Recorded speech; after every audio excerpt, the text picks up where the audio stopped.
Welcome to the channel, my name is Grizzy, and today I will be covering the ultimate guide for mastering Ashe in Apex Legends. Ashe entered the Apex games in Season 11, and this character is an offensive legend that utilizes several abilities to track enemies, trap those enemies, and then teleport to a position to strike. If you enjoy aggressive gameplay, outsmarting your opponents, and hunting down targets, then Ashe will be the perfect legend for you. First and foremost, Ashe as a legend should be the team's in-game leader, or IGL. The person that plays Ashe needs to be decisive and be able to make quick and smart decisions. Ashe possesses both a passive and ultimate ability that is game-changing and can help lead your team to victory. Utilizing Ashe in a decisive manner with quick decision-making can be the difference between your team's success and failure. Furthermore, that leads me into Ashe's passive ability, Marked for Death. On the surface, this ability might seem fairly straightforward. However, utilizing this ability effectively will be an absolute game changer. With Marked for Death, Ashe's map will show the location of recent death boxes, and the game will also give you an indicator as to when that death box appeared. Make sure when you're utilizing the map with Ashe, you can zoom in with right trigger with controller or zoom out with left trigger. Zooming in is going to allow those death boxes to appear for you to scout. If you are having difficulty with achieving high kill games, you want to get a 20 kill badge on a specific legend, Ashe is an excellent legend to have on your team because that player can scan the battlefield to find where all the action is. Ashe is also able to interact with the death box of any player, including her own squad mates, to find the squad that eliminated that player. If you see a death box that has a crossed out skull on it, this indicates that that team that took out this death box's owner has also been eliminated. Now, a knife icon indicates the person who killed the death box's owner is alive and markable. The position of the attackers are marked on the map with an enemy ping for about 8 seconds. Now keep in mind the attackers will be notified on their HUD that their position was revealed by Ashe, and they will be expecting an incoming fight and will likely be able to pinpoint your location if they remember their recent kills. So be ready and fully prepared and healed if you utilize this ability. While you're playing Ashe, you need to open your map more than any other legend and pay attention to detail regarding recent death boxes. This passive is also extremely useful in ranked because it allows you to predict safe rotations throughout the map, or you can even utilize this information to help your team if you're low on resources and need to check death boxes for loot. Pay close attention to the opacity of the skull death box icons on your map to roughly determine how long ago the enemy was killed. A solid icon will indicate that the death box's owner died recently and their killer is likely nearby, while a faded icon indicates that the enemy who eliminated the death box's owner is likely long gone. These different opacities of the death box icons can also be looting relevant intel.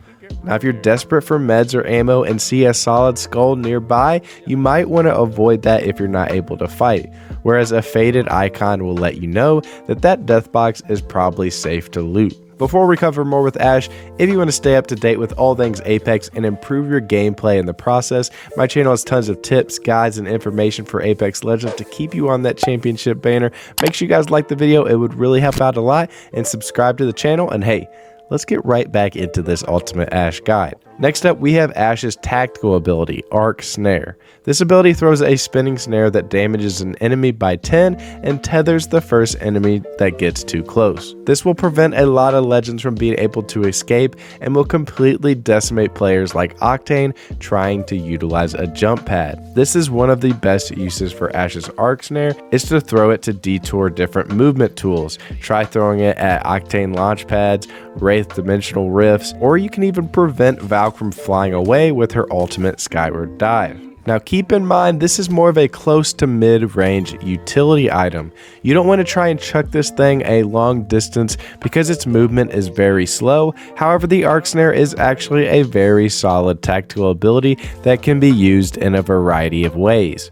Utilize a snare to hold doors when you need to heal, or if you can predict an enemy's escape, you can utilize this tactical ability to stop them in their tracks.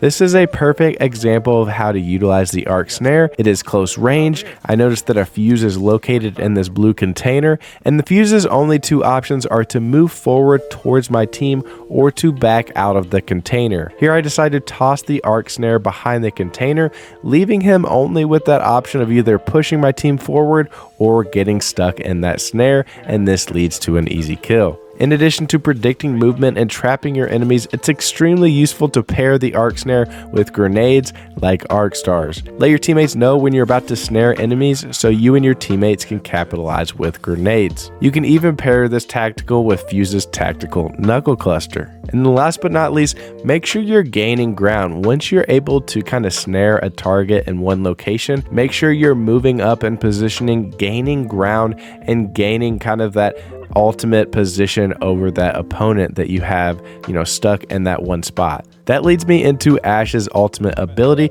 because paired with the arc snare, you can stick enemies in one spot, and then you can immediately follow up with taking their height to rain down shots. Now, Ashe's ultimate ability is called Phase Breach, and this ability is one of the best movement abilities in the entire game. Think of a one-way zipline, but it moves your entire team without being damaged, like a Wraith portal with that incredible speed. Phase Breach tears open a one-way portal to a targeted location with only a 2-minute cooldown. The portal only lasts 15 seconds, so make sure you're communicating to your teammates to take the portal. And now the range of this ultimate ability is only about 63 meters, but the true power with this ability is the high ground potential. We all know the importance of gaining high ground against your enemies in Apex, and this ultimate lets you instantly take high ground to rain down shots. So some major tips that you want to keep in mind when utilizing this ultimate ability is that it's super powerful for getting out of sketchy situations, which makes Ashe one of the best solo Q legends in Apex. But if you are not solo, make sure you're coordinating with your squad so everyone can escape and reposition or engage enemies together. If a teammate goes down instantly and you're in a tough situation, immediately set your portal to help that crawling down teammate to get to that portal and then get a revive. Now, if an enemy does pursue you through your portal, then you can turn around immediately and even throw your arc snare to trap them. They're at a one-way portal, so they're going to be in a lot of trouble and not have much area to work with, and they're not going to be able to take that portal back. Again, Ashe's portal provides the potential for verticality that Wraith's portal lacks. Use Ashe's ult to reach nearby ledges, cross gaps, or enter buildings through open windows. Yes, this ability can go through windows, which actually makes it pretty dang insane. Last but not least, when using this Phase Breach to engage an enemy squad, place the ending in a position where the enemy doesn't have a clear view or sight on you. If you phase straight into the enemy squad, they'll see the end of the Phase Breach before you arrive, which gives them time to prepare, and then you're not likely to succeed when you catch the end of your portal. Now, just rounding things up, Ashe is a deadly offensive legend, which means she excels at mid to close range combat. Weapon loadouts where Ashe succeeds are when she utilizes weapon combinations that cover good mid-range damage, followed by quick outbursts of close-range damage, like a flatline pair with a Mastiff or Wingman pair with an R99 or R3 and Prowler. She's very highly effective at utilizing assault rifles, SMGs, pistols, and shotguns, and she's able to quickly teleport to close the gap to gain the offensive. Alright guys, so there you have it, my ultimate guide for mastering Ashe. If you're looking for other legends to master as well, I have a whole playlist dedicated to my ultimate guides as well. Now drop a like on the video if you found this useful, and subscribe to the channel if you haven't already, and I'll see you in the next video. I'm Grizzy, and I'm out. Peace.